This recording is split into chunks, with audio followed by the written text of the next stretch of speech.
Hi guys, I'm Minecraft with Dummies, and today I've got an ultra compact tree farm.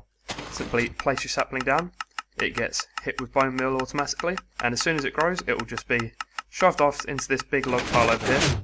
And as you can see, there's just a giant pile of logs.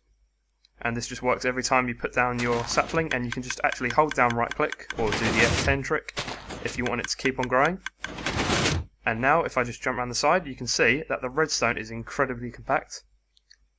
Now all this is just a piston wall, so when the redstone, when the logs get over here, the wall pushes over. But to get a better view of the actual farm itself, this is the whole thing.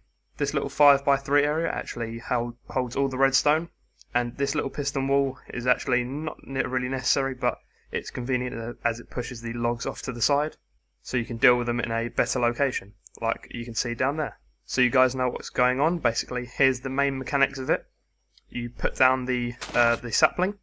This causes a bud, which holds the block in this position, so it's actually a T-bud. And now this will send this off, send the redstone up here. And now, although it's actually not being powered by anything, it's still left in this position. And in this time, this will actually set off this clock. So if I just let this go, this will start happening, and this will do the bone meal. And when this actually grows into a full tree, it will actually be this will actually update the block again, so it will do this, updating the block, and then this will turn off, and then the tree will be shoved to the side by those pistons that you saw earlier. Now the fact that you can actually fit a whole tree farm in a 3x5 area, if you don't include this, because these aren't actually necessary, you can just have the blocks push away, but this way is much more convenient. But the fact that you can fit the farm in this small area is actually really revolutionary, I think, because before you needed really giant tree farms that like push the tree up with sand, whereas now you can just use this and the tree will grow and then get pushed along, and you don't actually need very much room at all to do it in. Now the materials you're going to need to build this are in my inventory now, and so basically you're going to start by putting your dirt block in, so this is where the thing's going to start. Then you're going to put your piston over here, and this is going to be the bud switch, and you're going to put your dispenser on the other side, so facing into it like this. Not a dropper, make sure it is a dispenser, otherwise it won't work with a bone mill. And you're going to get your piston wall ready, so you're going to put them like this, all facing out 5 high. Now once you've done this, you're going to go up 2 blocks, put 1 block here, and then you can put a slab or any other block just there, and this will mean the tree can't actually grow into one of the really large ones, so it's only ever going to be a nice thin one that you're actually just going to push along, and it won't ruin anything.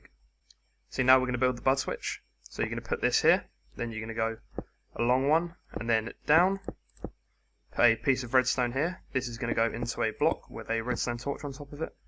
Put a block here and a block on top, and then this 2 blocks here, blocks like this, and then you're going to put a redstone repeater here, and put that to 3 ticks, 1 redstone repeater here, leave it as it is, and then you're going to put a block there, so that completes the bud switch, as you can see. Now we're going to build the comparator clock down here, so you're going to take a block down like this, put another block there, repeater going out of this, so this is going to draw power from this piece of redstone there. Now you're going to get your comparator, place it like this, and complete the circuit going into itself, and now make sure you put it on subtract mode, because that means the comparator clock will work like I showed you earlier. Now you're going to put a block here, so this is going to be able to power the dispenser once we put a repeater here and a redstone dust here. So now that's all that done. Now we just need to set it up so it creates a pulse for this once the tree's finished growing. So we're going to start by putting a piece of redstone dust here, then we're going to put a sticky piston up here with a block on top.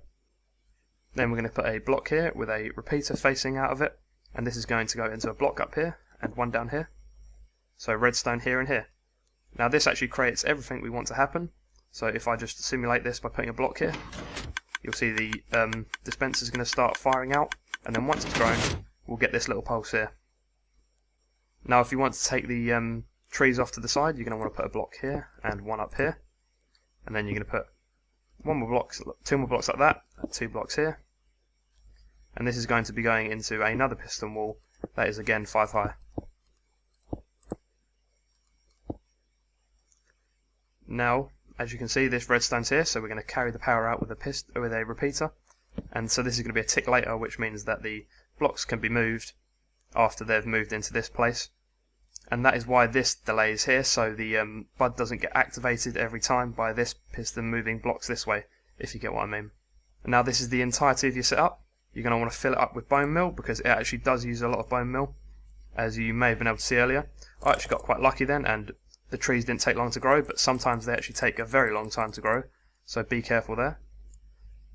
There is room for extra storage, of course, so you can just take your hoppers out and then put a minecart chest here, for example, and you can put hundreds of them there, like PG5 does. So you could create an infinite source of chest space here, but that is entirely up to you. You can just place it here and then just put chests here.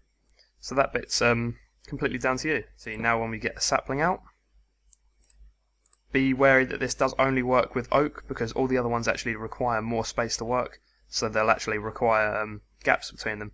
So now if we put the oak sapling down, you'll see the comparator clock gets set off, starts bone mealing it, and then it gets pushed off to the side.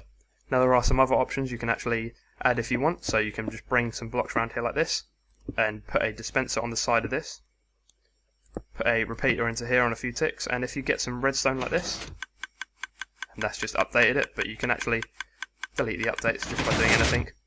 You can fill this up with saplings, and then basically you can have it so every time that you finish, the tree finishes growing, it will actually fill up with saplings. So if I just put some saplings in there, you'll see what I mean.